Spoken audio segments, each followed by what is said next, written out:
As Rachel and I were discussing at the beginning of this hour, tomorrow the House of Representatives will vote once again on another bill that will provide billions more in funding for small business after that program ran out of money last week. But one small business owner who has already received aid through that program is warning about how easy it is for companies to exploit that program. In an op-ed for the Wall Street Journal, Pete Vegas, who owns a food manufacturing business with about 200 employees, details how the terms to qualify for a loan amount to what he calls legalized fraud. He writes, quote, "From what I've observed, the Paycheck Protection Program is completely flawed and will function as a handout to companies that don't need it. Billions of misspent dollars will never be paid back. This program creates, even encourages, conduct that would normally be considered fraud." Joining our discussion now is Pete Vegas. He's the owner of Sage 5 Foods in Boulder, Colorado. Mr. Vegas, thank you very much for joining us tonight. Tell us about how easy it was for you to get this money, and did you have qualms about it when you realized, as you looked at it, and had the feeling yourself that you didn't deserve it? You know, I was notified on Friday that we had been approved for the loan.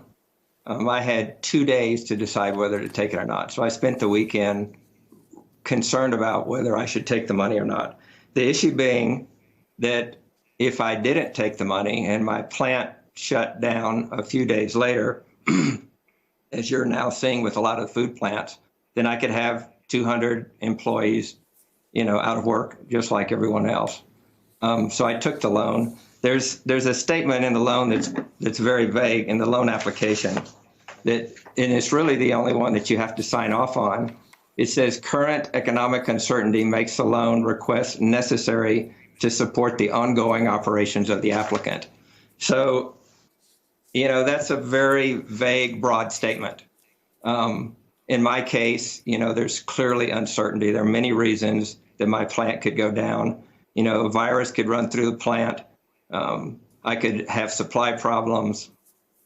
It's just my markets could go bad. I've already lost a lot of my markets that go into the restaurant chains, what we call the food service business. So I applied for the loan. I literally had a day to decide. Between Monday was my day. So I took the loan. The real issue is not so much that you take the loan. The real issue is how easy it is to have the loan forgiven. Once you have received the loan, there's really, as written today, no requirement to pay it back. And that's what I'm trying to bring to people's attention, that this is something that needs to be corrected.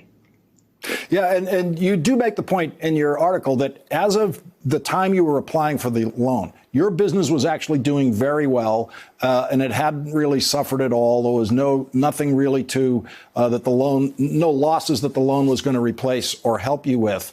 And I've studied the requirements for this too, because I've been shocked at who qualifies for it, how easy it is to qualify for it, and that issue that you referred to on the payback.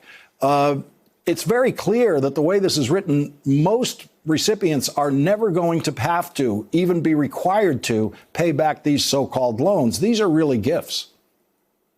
That's correct. Once you have the loan, if you basically use 75% of the money to pay for employees, if you have the same number of employees still working 8 weeks later at the same salary levels, then you're entitled to have the loan forgiven, even though you could potentially have made money during that whole time and never suffered any problems.